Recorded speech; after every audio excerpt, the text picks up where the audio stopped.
Olá, bom dia a todos, a paz do Senhor. Aqui quem fala é o irmão Flávio Carneiro e vamos dar início a mais uma aula da Escola Bíblica Dominical. E hoje nós temos como título da lição Libertos do Pecado para uma Nova Vida em Cristo. É a lição 5 da revista que nós estamos estudando, que é a revista que tem como título A Igreja Eleita. Então, hoje nós vamos dar continuidade à nossa aula da Escola Bíblica Dominical, a lição 5, ok? Lição 5 desse segundo trimestre de 2020, que tem como título Libertos do Pecado para uma Nova Vida em Cristo. O texto áureo se encontra lá em Efésios, capítulo 2, ok? E aí eu convido você a abrir sua Bíblia no livro de Efésios, tá bom? Nós, nessa revista, estamos estudando o livro de Efésios e hoje nós vamos entrar no capítulo 2. As outras aulas que nós vimos, as outras 4 aulas, nós estávamos vendo o capítulo 1 de Efésios e eu convido você a olhar os vídeos anteriores para você ver o que é que a gente falou, tá bom? Então hoje nós vamos dar continuidade. Capítulo 2, Efésios, abram sua Bíblia, versículos 4 e 5, diz assim a palavra do Senhor. Mas Deus, que é riquíssimo em misericórdia, pelo seu muito amor com que nos amou, estando nós ainda mortos em nossas ofensas, nos vivificou juntamente com Cristo. Ok? Então, esse é o textuário da aula de hoje. Qual é a verdade prática? Por meio da maravilhosa graça divina, fomos libertos do pecado, perdoados e salvos da condenação, e ainda recebemos o direito à vida eterna. Então, é uma maravilha, né? Saber de tudo isso, ok? Então, a leitura bíblica em classe se encontra no livro de Efésios, e eu convido vocês a abrirem suas Bíblias no livro de Efésios, né? Se não tiverem aberto ainda, né? Se não tivesse aberto. Efésios capítulo 2, versículos 1 a 10, ok? Então, vamos lá.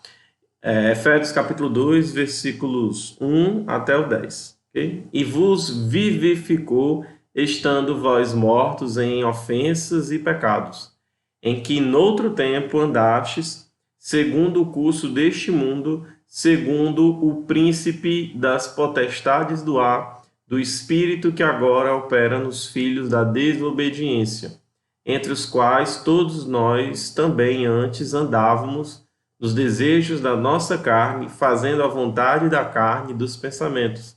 E éramos por natureza filhos da ira, como os outros também. Mas Deus, que é riquíssimo em misericórdia, pelo seu muito amor com que nos amou, estando nós ainda mortos em nossas ofensas, nos vivificou juntamente com Cristo. Pela graça sois salvos. E nos ressuscitou juntamente com Ele, e nos fez assentar nos lugares celestiais em Cristo Jesus, para mostrar nos séculos vindouros as abundantes riquezas da sua graça, pela sua benignidade para conosco em Cristo Jesus. Porque pela graça sois salvos, por meio da fé. E isso não vem de vós, é dom de Deus. Não vem das obras para que ninguém se glorie, porque somos feitura sua, criados em Cristo Jesus para as boas obras, as quais Deus preparou para que andássemos nelas. Ok? Então, vamos aí para a introdução da aula de hoje. Ok? Introdução.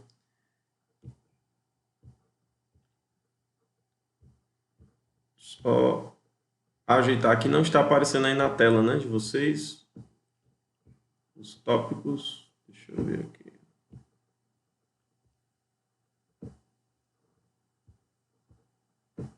Pronto, agora deu certo, né? Então, temos aí a introdução e depois vamos para o primeiro ponto, ok? Então, introdução. A presente seção da epístola, né, da carta aos Efésios, apresenta relevantes aspectos doutrinários da salvação, Nela, o apóstolo descreve a libertação dos pecados como um favor imerecido dado por Deus aos salvos, né? Qual é o nome desse favor imerecido que nós vimos? É a graça, né? A fim de que eles desfrutassem de uma nova vida em Cristo, né? Então, nós somos convidados pela graça a viver uma nova vida em Cristo, né? Através da graça, né? Desse favor imerecido que nós recebemos de Deus, nós temos uma nova vida. Ele nos vivifica, né? Ele nos dá a vida e nós somos convidados a viver uma nova vida para Cristo, ok? Então, esse é o ponto central, né? A graça salvadora de Cristo nos garante a vida eterna, né? Então, a graça de Jesus nos garante a vida eterna. Nós temos a garantia da vida eterna por causa desse favor imerecido de Cristo. Nós não merecíamos, mas ele nos dá a vida eterna. Ele pagou o preço pelos nossos pecados. Primeiro ponto aí, a antiga natureza morta em ofensas e pecados. No início da epístola, né, no início da carta, o apóstolo Paulo lembra que antes da regeneração estávamos como? Mortos em ofensas, pecados, e éramos, por natureza, filhos da ira, né? Versículo 1 até o 3 do capítulo 2 de Efésios, né? Algumas versões trazem filhos da desobediência. Nossa condição anterior, como é que era a nossa condição anterior? Olha o que é que o versículo fala, né? E vos vivificou, estando vós mortos em ofensas e pecados, diz o primeiro versículo do capítulo 2. A palavra ofensa, que também é traduzido como delitos, né? Em algumas versões, a Almeida Revista Atualizada traz assim, a palavra ofensa vem do grego paraptoma, né, que tem o sentido de passo em falso de forma deliberada, ou seja, consciente, né? A tradução literal para ela é transgressão. O termo para pecado, né, utilizado aqui é hamartia, o qual descreve como aquele que erra o alvo. Em vista disso, o homem em sua natureza decaída é diagnosticado como morto, né, por conta dessa paraptoma e dessa hamartia, né, dessa transgressão, desse pecado. Qual é a consequência? Morte, né? Ele é diagnosticado como morto. Isso no versículo 1 do capítulo 2 ainda, ok? Ou seja, uma declaração da real condição das pessoas sem Deus, né? Então, todo mundo que está sem Deus está espiritualmente como, professor Flávio? Está morto, ok? Morto espiritualmente. O conceito é de morte moral e espiritual, provocada pelo pecado, que inevitavelmente separa o homem de Deus. Olha o que Isaías fala lá no capítulo 59, do versículo 2. Isaías, capítulo 9, versículo 2, diz assim: mas as vossas iniquidades fazem separação entre vós e o vosso Deus, e os vossos pecados encobrem o seu rosto de vós, para que vos não ouça. Olha que interessante, Isaías 59, versículo 2. Essa versão que eu estou lendo é a Almeida Revista Atualizada, ok? Todos os versículos que eu vou ler da Almeida Revista Atualizada. Olha o que é que Tiago, capítulo 1, versículo 15 fala. Então a cobiça, depois de haver concebido, dá à luz o pecado, e o pecado, uma vez consumado, gera morte. Okay? Então, é algo muito sério, o pecado. Tal qual um corpo inerte, a natureza pecaminosa impede o homem de ouvir e obedecer à voz de Deus. Quem assim vive está morto enquanto vive. Olha o que está escrito lá na primeira carta ao Timóteo, capítulo 5, versículo 6. Entretanto, aqui se entrega aos prazeres, mesmo viva, está morta. Okay? Então, é algo muito sério o pecado. Nossas ofensas e pecados. a má conduta em que noutro tempo andastes, o que está lá em Efésios, é descrito por Paulo por meio da metáfora do ato de andar. Versículo 2 de Efésios, capítulo 2. Refere-se às atitudes erradas adotadas na vida passada do salvo antes da regeneração. A parte B desse mesmo versículo. Andastes segundo o curso deste mundo.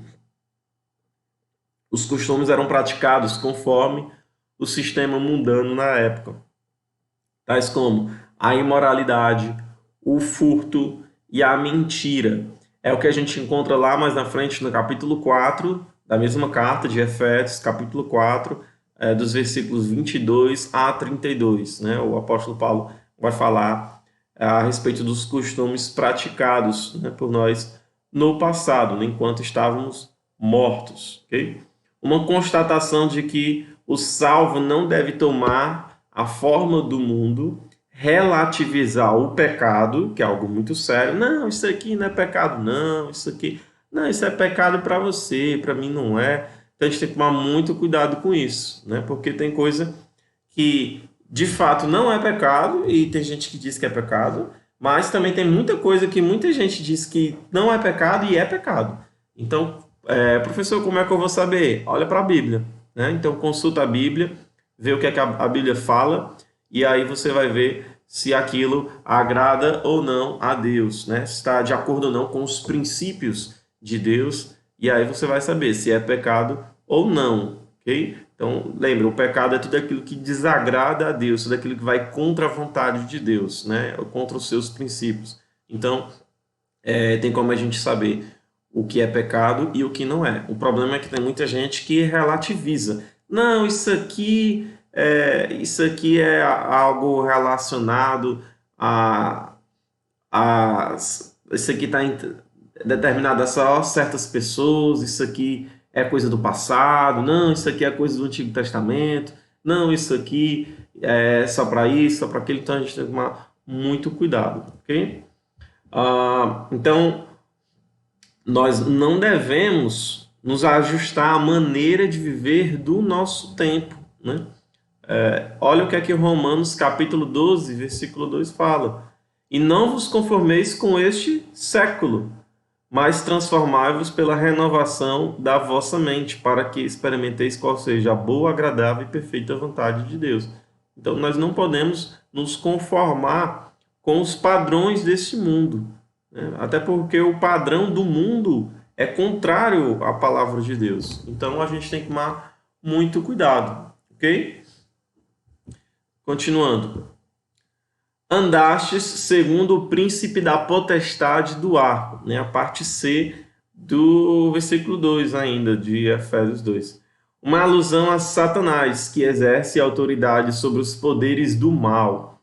Indica que os agentes malignos têm a capacidade de influenciar os homens desobedientes e incrédulos. Olha o que fala lá na segunda carta aos Coríntios, capítulo 4, versículo 4. Nos quais o Deus deste século, né, que se referindo ao diabo, Satanás, cegou os entendimentos dos incrédulos, para que lhes não resplandeça a luz do evangelho da glória de Cristo, que é a imagem de Deus.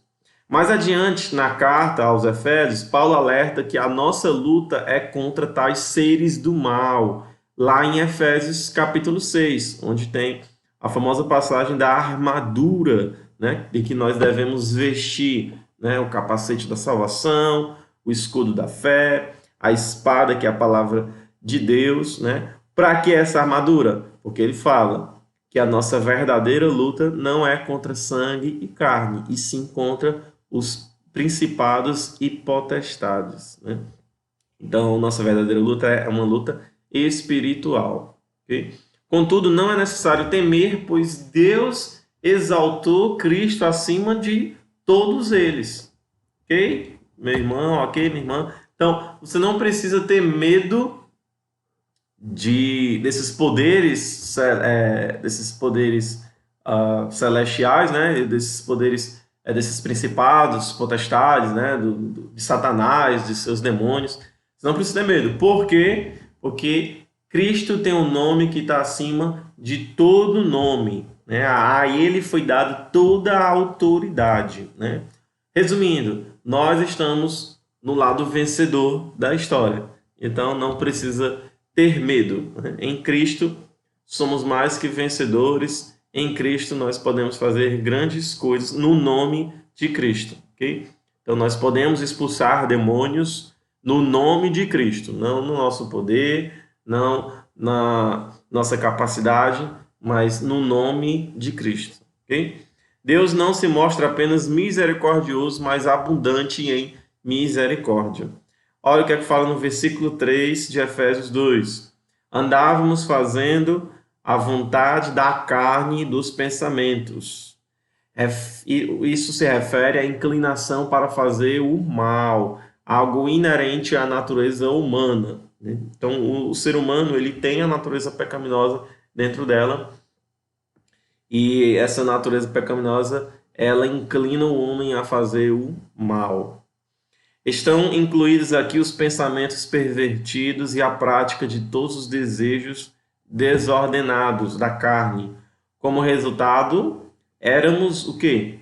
Filhos da ira ou filhos da desobediência. Isto é, condenados e desprovidos do favor divino.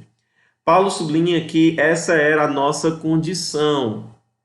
Entretanto, aprove ao Pai nos eleger e nos predestinar para filhos de adoção. É o que está lá no versículo 5 do capítulo 1 de Efésios, e isso nós já falamos na aula passada, ok? Então vocês podem ver os vídeos anteriores e nós falamos sobre isso, ok?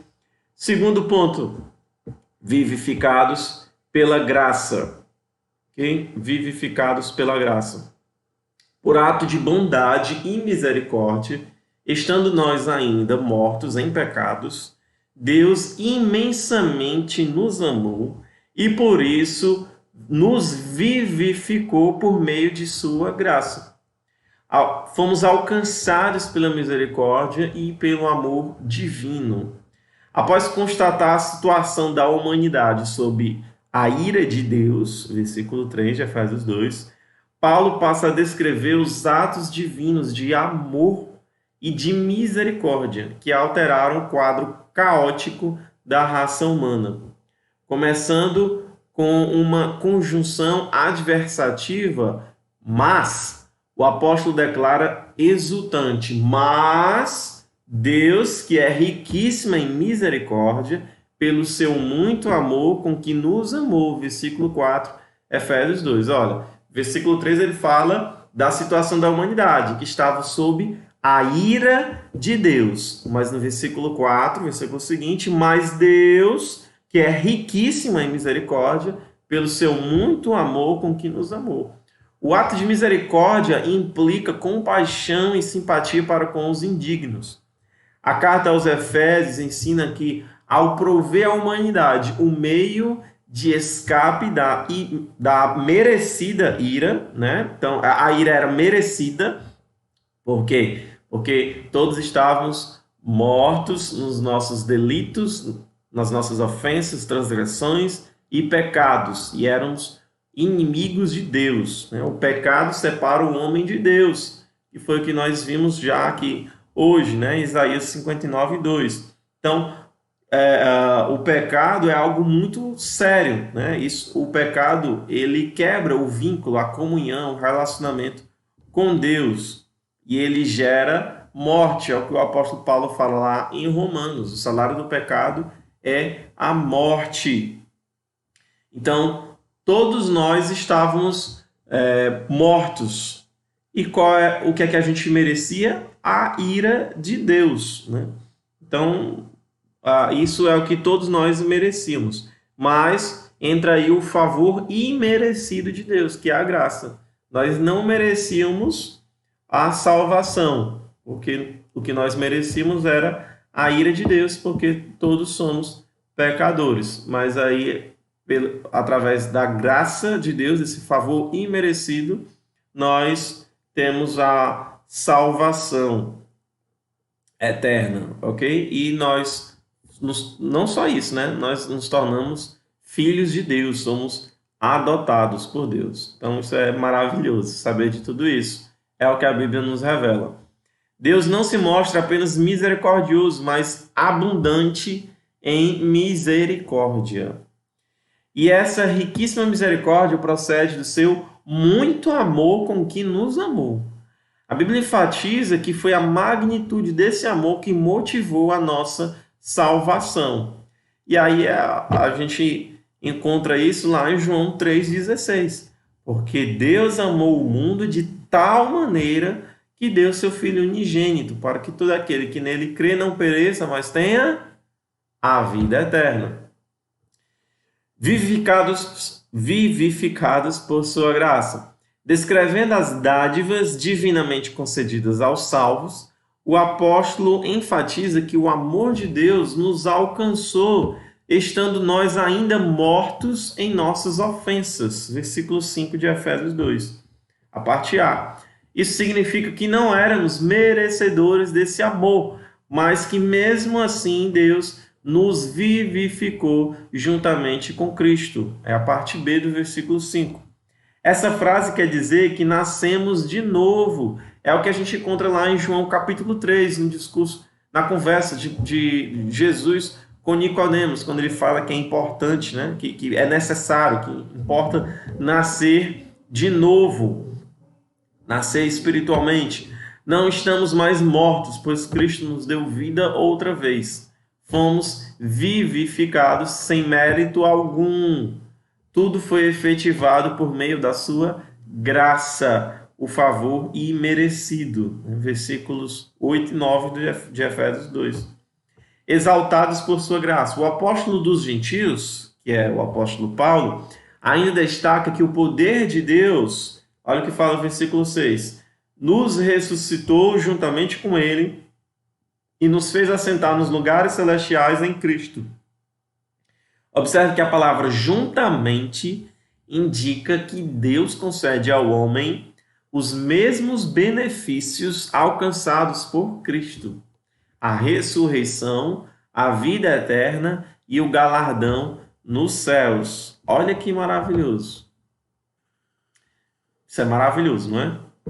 Assim, ao conceder tais bênçãos aos homens, Deus mostrou as abundantes riquezas da sua graça. Versículo 7 de Efésios 2. Desse modo, confirmamos que a salvação e seus privilégios são conferidos pela imensurável graça de Deus, o favor divino e imerecido. Então, resumindo, o pecador passou da morte para a vida por meio da graça divina, concedida por obra da misericórdia e do grande amor de Deus. Ok?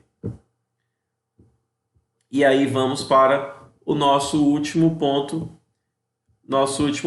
A salvação não vem das obras, né? Existem pessoas que acreditam que para você conseguir a salvação, né, será através das obras, será através do seu esforço, através de algo que você vai fazer ou deixar de fazer. A salvação não vem pelas obras. Eu tenho que ajudar as pessoas, eu tenho que ajudar o necessitado para poder ir para o céu, para pagar o preço dos meus pecados. Não, não é isso que a Bíblia fala. A Bíblia fala que Jesus pagou o preço dos nossos pecados e através disso nós temos a salvação, a vida eterna, né? Isso é a graça, nós não merecíamos. É o favor imerecido. Não, a salvação não é através das obras, né? Para que ninguém se glorie, é o que fala em Efésios capítulo 2. Mas nós somos convidados a praticar boas obras, né? Na verdade, nós devemos praticar boas obras, ok? Então, o último ponto é: a salvação não vem das obras. Em Efésios capítulo 2, versículos 8 a 10, Paulo revela que a salvação não depende de obras humanas. Olha o que fala, Efésios capítulo 2, versículo 8. Porque pela graça sois salvos, por meio da fé. Okay? A parte A do versículo 8. Porém, uma vez salvo, o crente deve praticar as boas obras. Graça como meio, graça como meio de salvação. A salvação inclui a libertação da morte, da escravidão do pecado e da ira vindoura. Ao mesmo tempo, permite ao salvo, ao crente, desfrutar de todas as bênçãos espirituais descritas em Efésios capítulo 2, versículos 1 a 7. Portanto, a salvação é o livramento do poder da maldição do pecado e da morte, e a restituição do homem à comunhão com Deus, uma bênção concedida a todos que recebem Cristo como Salvador. Olha o que fala em 2 Coríntios, capítulo 5, versículo 19. Isso é, Deus estava em Cristo reconciliando consigo o mundo, não lhes imputando os seus pecados, né? Não levando em consideração os seus pecados. E pôs em nós a palavra da reconciliação. Tudo isso através de Cristo, através da sua graça. A palavra graça é a tradução do grego charis, né? Que significa favor imerecido.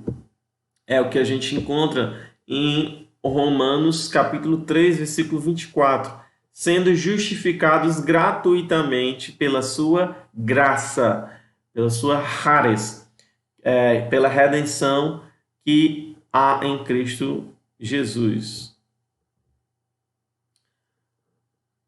Ela mostra que a iniciativa para tornar possível a salvação vem da parte de Deus, né? Vem da parte de Deus. É por meio da graça que Deus ativa o livre-arbítrio e capacita o pecador para que responda com fé ao chamado do Evangelho. A fé deve ser considerada como a aceitação da obra realizada por Cristo em nosso favor. Ela é a resposta à graça de Deus através da qual recebemos a salvação. Obras como evidência de salvação. Aqui Paulo usa duas negações para endossar a origem da salvação. A primeira expressão, isso não vem de vós, né, no versículo 8, trata da salvação pela graça que provém de Deus. A segunda confirma, ratifica que a salvação não vem das obras, o que indica não se tratar de recompensa de algum ato humano. Essas afirmações excluem a possibilidade de alguém ser salvo por esforço pessoal. Como a salvação é a realização divina, agora somos feitura sua, criados em Cristo para as boas obras. Versículo 10 do capítulo 2 de Efésios. Uma transformação ocorreu. Agora em Cristo somos uma nova criatura e as coisas velhas passaram. É o que o apóstolo Paulo fala lá em 2 Coríntios, capítulo 5, versículo 17. Por isso, se antes o apóstolo usou a metáfora do andar numa perspectiva negativa, né, quando fala que nós andávamos segundo o curso desse mundo, agora ele fala que nós devemos andar fazendo boas obras, né? Então, lá no capítulo 2, versículos 2 e 3, fala que nós outrora andávamos fazendo obras más. Agora, por meio de uma perspectiva positiva, somos instados a andar fazendo boas obras. Versículo 10. Não como meio para ser salvo, mas como a evidência da salvação, né? Então, nós não devemos ter o pensamento de eu preciso praticar boas obras para conseguir a salvação.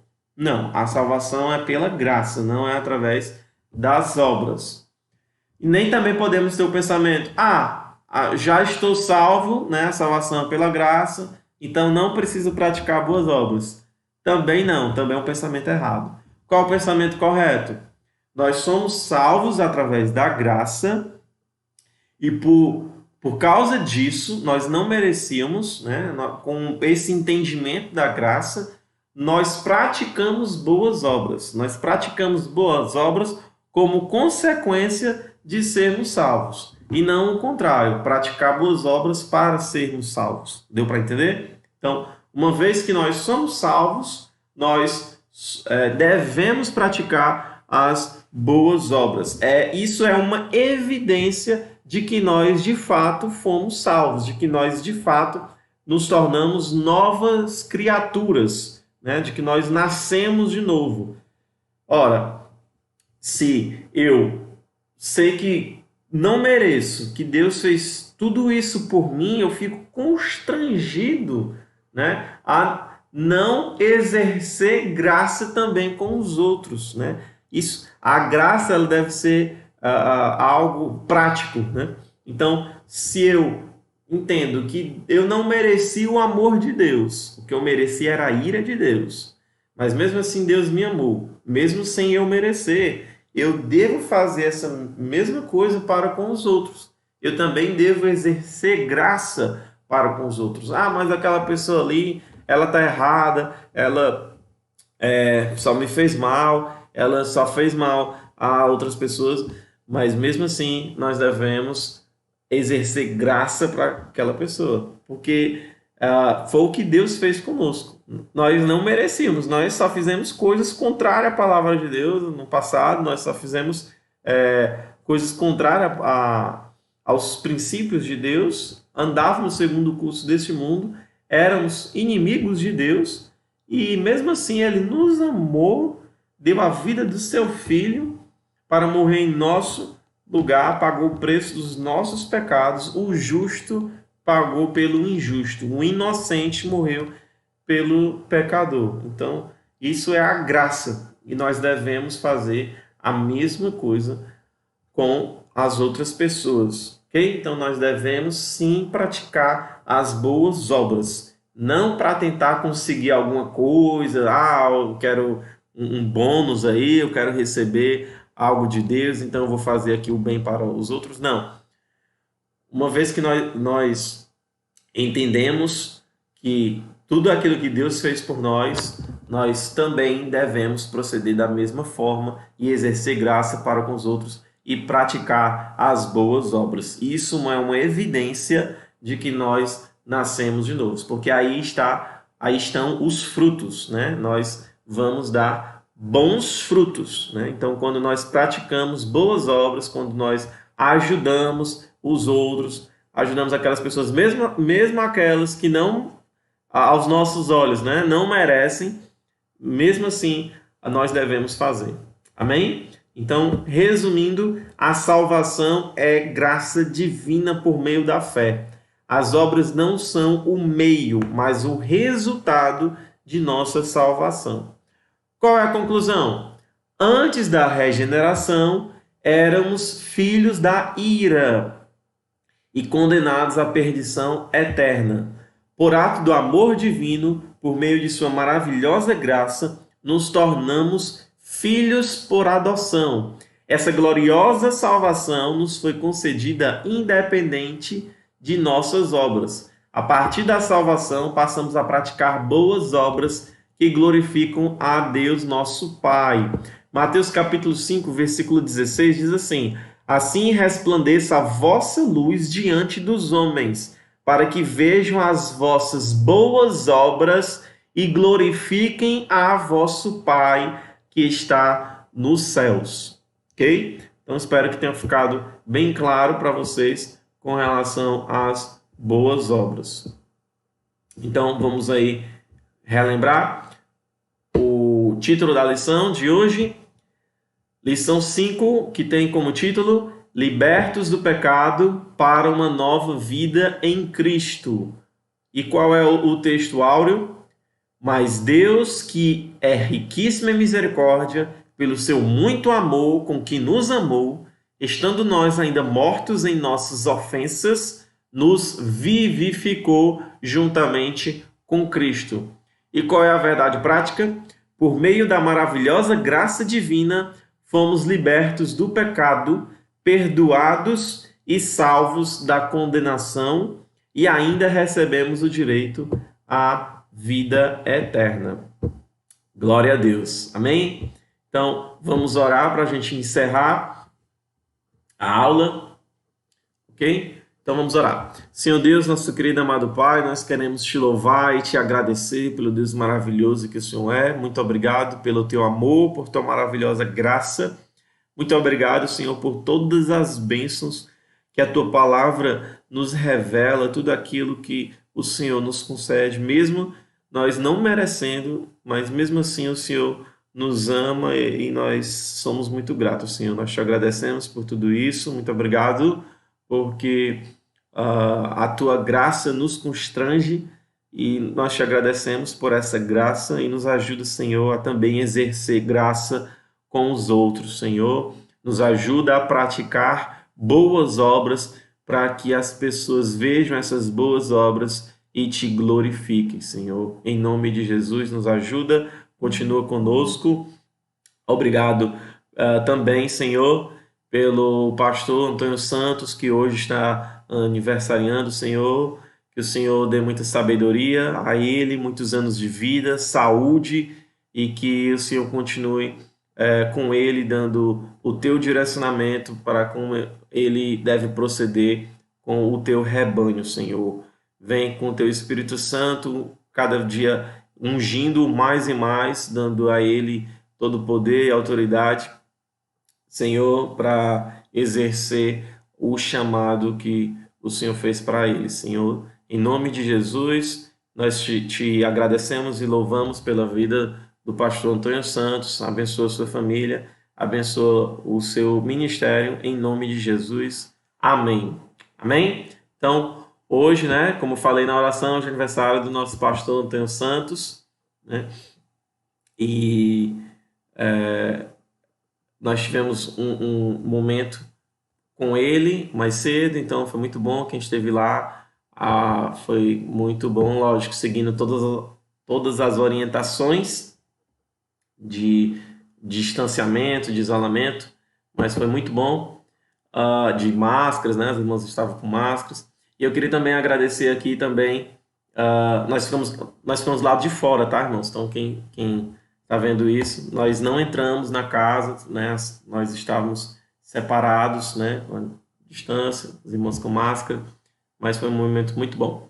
Queria agradecer também aqui quem participou aqui ao vivo, no bate-papo, a Caleb Camusso, que é a irmã Aurilene, né? Paz do Senhor. A irmã Débora, Raquel também. Paz do Senhor. A irmã Erdla, o Leandro. A Érica, a Cici, né? A Erci.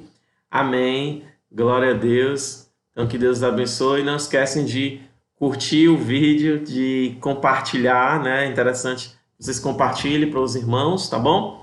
E se inscrevam também no canal, tá bom? Então, é isso. É verdade, Cici. Tem coisas que só Jesus faz. É verdade. Mas também tem coisas que nós podemos fazer, né? Então, essa parte das boas obras nós devemos praticar, né? Amém? Então, é isso. Que Deus abençoe. Um abraço e fiquem com Deus.